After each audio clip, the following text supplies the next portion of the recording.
पिछले महीने भारत के द्वारा यूएन को एक बहुत ही बड़ा झटका दिया गया था। भारत के द्वारा यूएन को दी जाने वाली जो फंडिंग थी उसमें 50% से भी ज़्यादा का कट देखने को मिला था, बिकॉज लंबे टाइम से यूएन में सुधार या फिर रिफॉर्म्स नहीं हो रहे थे।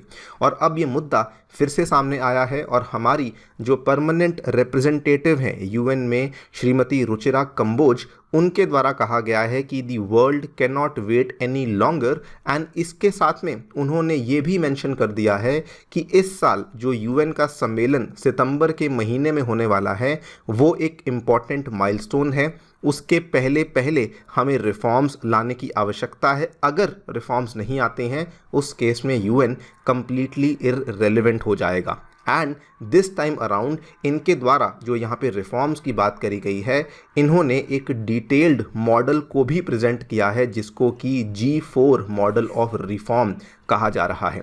G4 मॉडल ऑफ रिफॉर्म में भारत ने एग्जैक्टली बताया है कि कहाँ कहाँ पे किस किस तरीके से हमें बदलाव लाने की आवश्यकता है, जिसमें सबसे बड़ा जो बदलाव है वो पहला ये दिया गया है कि 5 से बढ़कर अब 11 परमानेंट मेंबर्स होने चाहिए। और भी कई सारी बातें यहाँ पे मेंशन करी गई हैं, आप लोग देख पाएंगे। India has presented the detailed model on behalf of G4 Nations for the UNSC reform, जो कि वीटो की फ्लेक्सिबिलिटी की भी बात करता है। बात करेंगे दोस्तों इसी G4 मॉडल ऑफ रिफॉर्म के बारे में जो कि यहाँ पे इंडिया के द्वारा प्रस्तुत किया गया है। इसमें क्या क्या वो टेक्निकलिटीज़ हैं जिनके ऊपर इंडिया ने टच अपॉन किया है, क्या क्या उनका बेसिस है, उसको भी समझने का प्रयास किया जाएगा। आइए शुरू करते हैं दोस्तों मेरे साथ। मेरा नाम है अनिरुद्ध। यदि आप लोग हमें फॉलो करना चाहते हैं, हमारे लेक्चर्स के अपडेट्स को प्राप्त करना चाहते हैं, तो यहाँ पर दिए गए टेलीग्राम चैनल्स के माध्यम से ऐसा कर सकते हैं।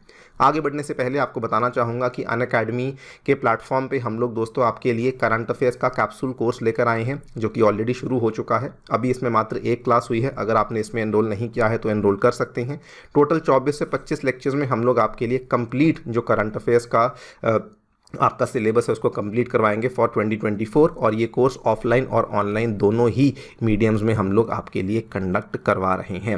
इसके अलावा यदि आप लोग 2025 या 26 की टारगेट कर रहे हैं तो उसके लिए फाउंडेशन प्रोग्राम्स हमारे अनअकैडमी के सेंटर्स में शुरू हो चुके हैं, जो कि करोलबाग नई दिल्ली में, मुखर्जी नगर नई दिल्ली में और इवन उत्तर प्रदेश के प्रयागराज में भी ये सेंटर्स आ चुके हैं। आप यहाँ पर जाकर के भी एनरोलमेंट कर सकते हैं। इसका प्रोसेस काफ़ी सिंपल है। नीचे आपको एक फॉर्म दिया हुआ है, वहाँ पर जाकर के आपको अपनी डिटेल्स भरनी है, अपनी डाउट्स भरनी है और साथ में मेरा नाम चूज़ करना है, जिससे कि आपको डिस्काउंट्स अवेलेबल होंगे और आपकी जो भी क्वेरीज हैं उनको यहाँ पे सॉल्व करवा दिया जाएगा।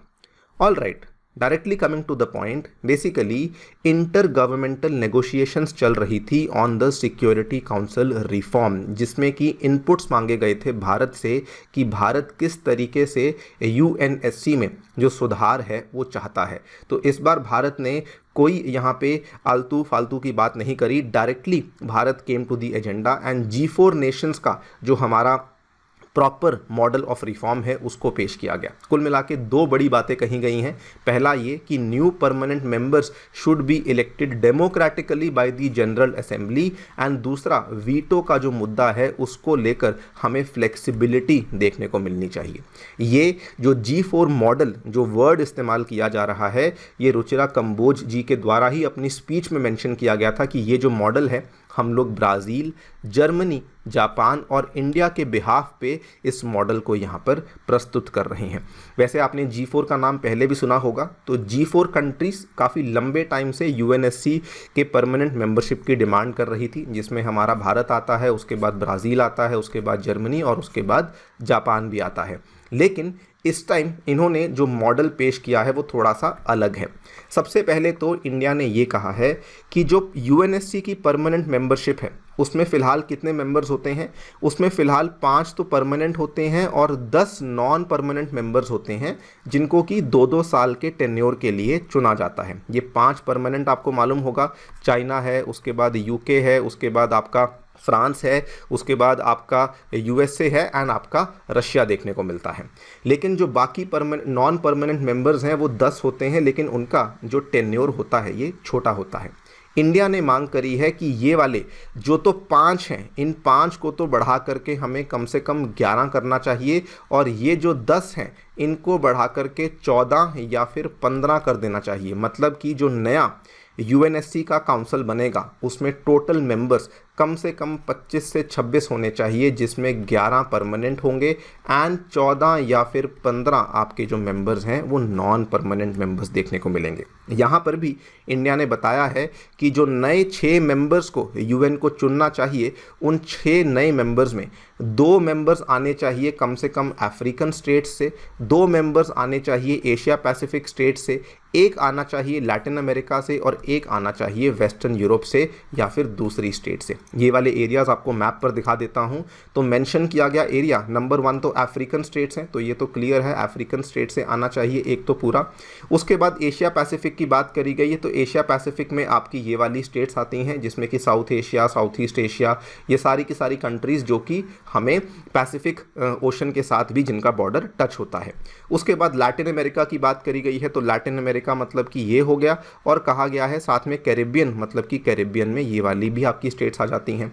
एंड एक और मेंबर कहा गया है कि वेस्टर्न यूरोप से भी हमें इसमें इंक्लूड कर लेना चाहिए। दिस इज़ हाउ इंडिया ने सजेस्ट किया है कि एक्सपेंशन हमें देखने को मिलनी चाहिए। सबसे इंटरेस्टिंग बात ये भी थी कि इंडिया ने स्पेसिफिकली अपने लिए कोई भी परमानेंट सीट की मांग नहीं करी। इन्होंने कहा जो एक्सपेंशन का डिसीजन है, this will be made by the general assembly in a democratic and an inclusive election, मतलब कि उसके लिए भी इलेक्शन का प्रोसीजर होगा। उसमें ये नहीं कहा कि हमें भी दो, जापान को भी दो, जर्मनी को भी दो, जी नहीं, केवल उस मॉडल का नाम G4 मॉडल लिखा गया है।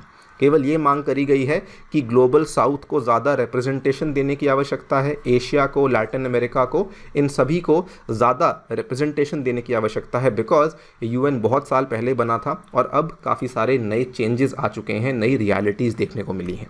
सेकेंड मुद्दा वीटो का उठाया गया है। This is actually very very interesting.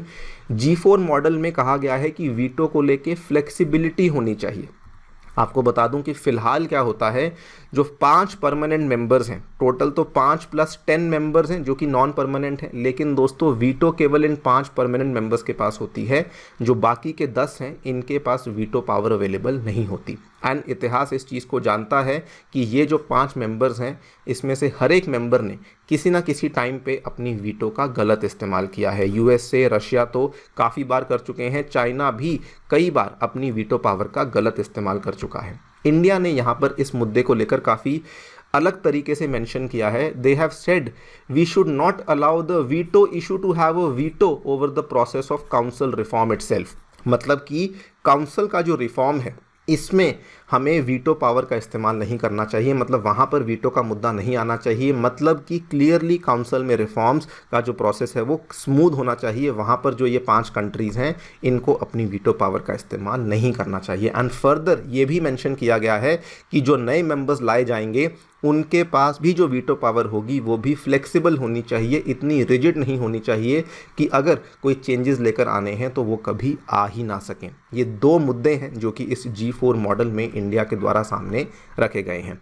Interestingly France के द्वारा इस पूरे आइडिया को सपोर्ट किया गया। फ्रांस के परमानेंट रिप्रेजेंटेटिव हैं यूएन में, उन्होंने कहा है कि दिस इज़ वेरी गुड, और उन्होंने इंडिया, जापान, ब्राज़ील, जर्मनी की कैंडिडेटशिप को भी यहाँ पे सपोर्ट किया है।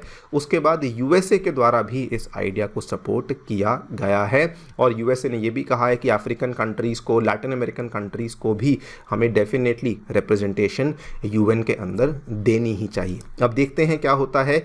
इस साल यूएन का जो सम्मेलन है वो सितंबर में होगा। अगले साल यूएन की 80 ईयर्स की एनिवर्सरी है। अगर इनके अंदर यूएन में चेंजेस नहीं आते हैं, इसके बाद शायद यूएन का जो इंस्टीट्यूशन है वो हमें फ्यूचर में उतना स्ट्रॉन्ग देखने को नहीं मिलेगा। बाकी दोस्तों, आप लोग क्या सोचते हैं हमें डेफिनेटली बताएं कमेंट सेक्शन में।